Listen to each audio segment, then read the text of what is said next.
Namaste, Pranam, Gita Dhyanam.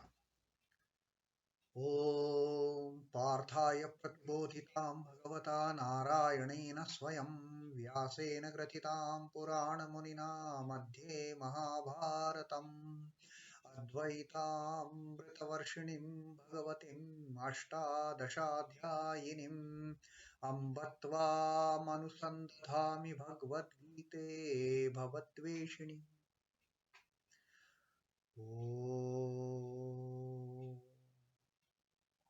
Bhagavad Gita, with which Lord Narayana himself gave enlightenment to Arjuna.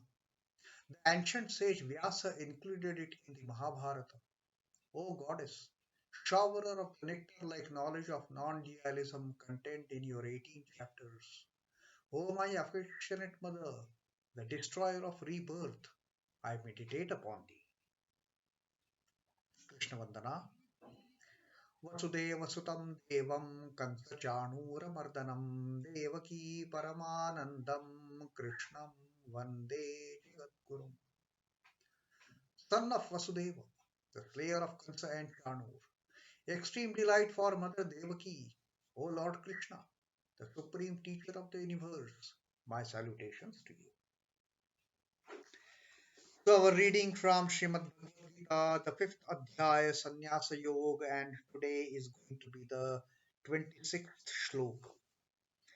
In the 25th Shloka, in our previous reading, Sri Krishna has told us that how those rishis, the real knowers of the truth, they get Brahman, the stage of brahma-nirvāṇaṁ. Labhante brahma-nirvāṇaṁ rishayaha. Kalmasha, those rishis whose defects, whose sins, whose negatives have all been wiped out. Kshina kalmashaha. No sins are attached ever to them now. Why? Because Chidbhavananda, they have destroyed the dualities from their life. They have cut asunder the dualities. They have cut asunder the Dvaita, me and you. They have cut asunder, and there is only, they are merged in one. And yatīnāṁ,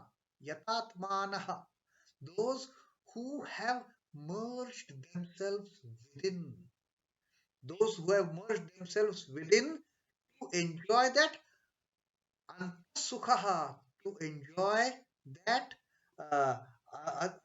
antararamaha, to enjoy that restfulness within, and to enjoy that jyotihi, that illumination within.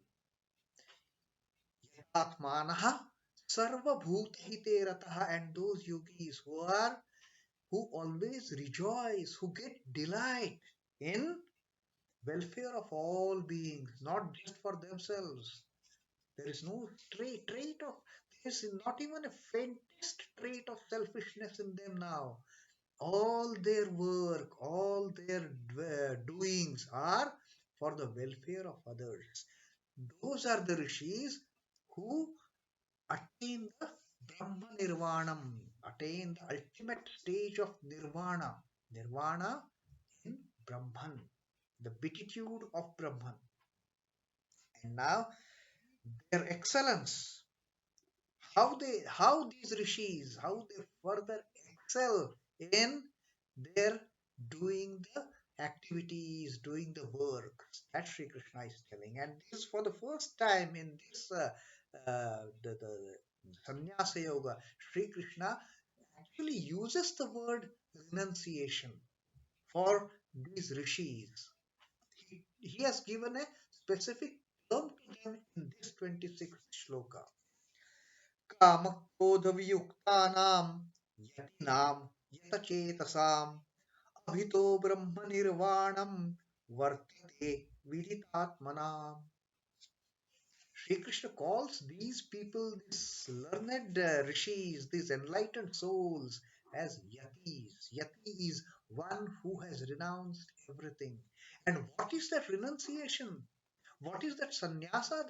What are these sannyasis? Their qualities are. It is not that they have left everything and gone into the forest and they are living there. No, that is not the sannyasi.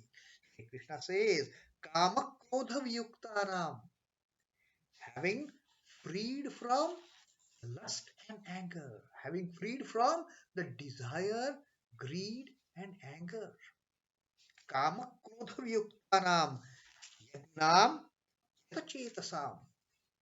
These renouncers, these all renouncers who have got rid of the lust and anger, these self-controlled ascetics, these self-controlled sannyasis, yata-chetasām, who have controlled their thoughts, who have controlled their senses, who have controlled their attitude. They have full command over what is to be done, what is not to be done. kāma-krodha-viyuktānāṁ, yatīnāṁ, yata-chetasām, abhito brahma-nirvāṇaṁ. That they attain abhitaha on all sides. It is not just one aspect or a minuscule part of the nirvana, in its entirety. All aspects of brahma-nirvāṇa vartate viditātmanām. For them, the brahma-nirvāṇa exists in those who have realized the self. These rishis, these sannyasis for that matter, who have got rid of desire, who have got rid of lust and anger, and yata-chetasām, those who have controlled their thoughts. What happens? The Beatitude of Brahman is both here and hereafter. It exists. This brahma-nirvāṇaṁ exists not only in this world, not only abhitaha, but all the sides, here and hereafter. That beatitude, that merging in the self, that being one with the Brahman, it stands true here and hereafter.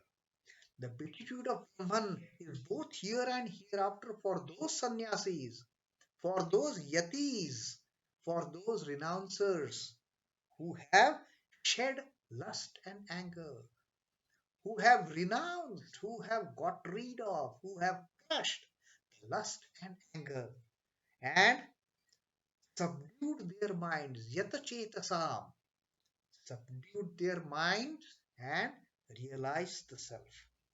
It is for those. So this ultimate stage of nirvana is for those who have renounced lust and anger. And those who have renounced the lust and anger, Sri Krishna has termed them as the sannyasis, as the yatis. The beatitude of Brahman is both here and hereafter for those sannyasis who have shed lust, who have got rid of lust and anger, subdued their minds, controlled their minds, and realized the self. For them, the stage of brahma-nirvāṇa is everywhere, here and hereafter, abhitaha, on all sides. Nyasa is sublimation. The word, Sanskrit word nyasa means sublimation, to bring under control, to, totally get rid of all the unwanted things. That is nyasa. Sannyasa. Sannyasa is total sublimation, bringing everything under total control. The lust, anger, the greed, the desires, all these aspects which gets one, which motivates one, which tempts one into getting into an action with the motive of enjoying the pleasure. All these are brought under total control, and there is no more desire then. There is no more lust then. There is no more greed then. There is no more anger then. And having controlled, that is the positive meaning of the word sannyasa. That is the meaning of sannyasa. Nyasa, samnyasa. Having brought under control all these temptations which make us get outward and get us entangled into those activities, get us entangled in getting ourselves associated with the sense objects. So one who has control this, one who has complete command. It is my wish whether I should go and enjoy those sense objects or not. It is my wish whether I should accept them or reject them. It is under my control. I will not go and get tempted by all these nonsensical temptations. One who has got this control, one who has understood what is the lust and greed, what is the desire, the outcome of these desires, that the pleasure doesn't come as pleasure, it has a hidden pain with it. The joy doesn't come as pure joy, it has a hidden sorrow in it. Having understood this, having got this knowledge, having got this illumination, when a person starts looking at these things as mere trifling matters and there is no interest in them, he is a yati. He is a true sannyasi.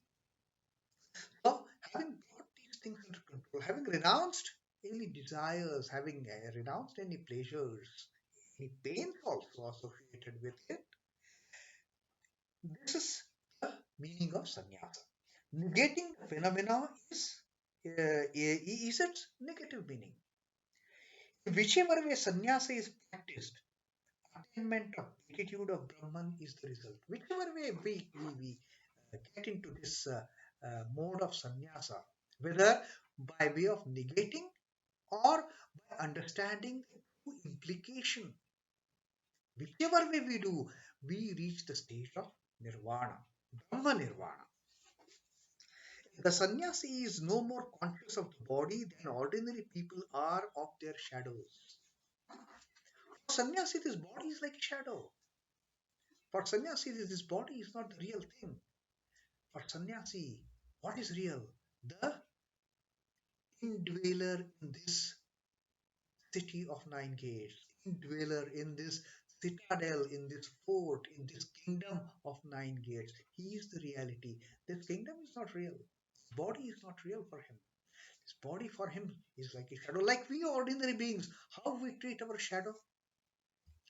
It is immaterial for us for that matter. Even if a huge truck crosses over our shadow, we are not bothered, isn't it? Or if something good falls on our shadow, we are not rejoiced by that. We don't enjoy, we don't get any pleasure out of it. But it is just a shadow. In the same way, sannyasi treats this body. It is just there for body's sake. Fine. It has the indweller inside. Till then, there is a purpose of this body. There is an importance of this body till the time the indweller shines within. What happens when the indweller goes off? No body. Then there is no desire, there is no lust, there is no greed, there is no happiness, there is no sorrow, there is no joy, there is no pain, pleasure, nothing. Beyond these dualities, then one comes. Sannyasi is no more conscious of the body than ordinary people are of their shadows. He is therefore liberated even while in this body. Even when he is dwelling in this body, there is liberation is attained, that nirvana is attained. And he doesn't have to shun this body to attain that nirvana. Living in this body, understand this body to be ephemeral, understanding this body to be just a transitory phase. Till the time I am dwelling in this body is wonderful. The moment I come out of this body is nothing but a mere matter. It has got nothing to do with happiness, unhappiness. There is no lust, there is no greed, there are no desires. When I come out of this body, when I leave this body, the body is a dead matter. That having understood, the sannyasi who has renounced all the lust and greed, who has renounced all the desires, he enjoys this brahma-nirvāṇaṁ. He enjoys this state of ultimate liberation while even being in this body. And that liberation, he knows, it is while being here in the body, it is hereafter also. That nirvana nobody can take away from him. That liberation, no one can then entangle him in that net of delusion. Nobody can bind him in that fisherman's net, in the net of Maya. That is what Sri Krishna says. Therefore, Sri Krishna says that renounce what is not true. Renounce the desires, renounce the lust, renounce the greed, renounce the selfishness, and then start doing the work. All this selfishness is to enjoy the outcome of desires. I want to enjoy. That feeling, that I-ness, that selfishness. Because of that, we get tempted, or because I want to enjoy, I get tempted to do certain things. But when that I-ness is not there, there is no desire, there is no lust, there is no greed. And having freed from them, having got rid of them, we have attained the status, we have attained the stage, we have attained the plane of being yatis, of the all renouncers, while living in this body, while living in this world, while living in this situation. Then the person becomes a true sannyasi while doing, and then he can do any work that he wants to do, because that work is for sarva bhuta hite rataha. He is then enjoying, he is then engaged in the work for the welfare of others. So that is Sri Krishna's teaching to us in this 26th shloka of the Sannyasa Yoga, the 5th adhyay of Srimad Bhagavad Gita. Om Namo Bhagavate Vasudevaya. Sri Krishna Arpanamastu. Jai Sri Ramakrishna. Jai Thakur. Jai Ma. Jai Swami.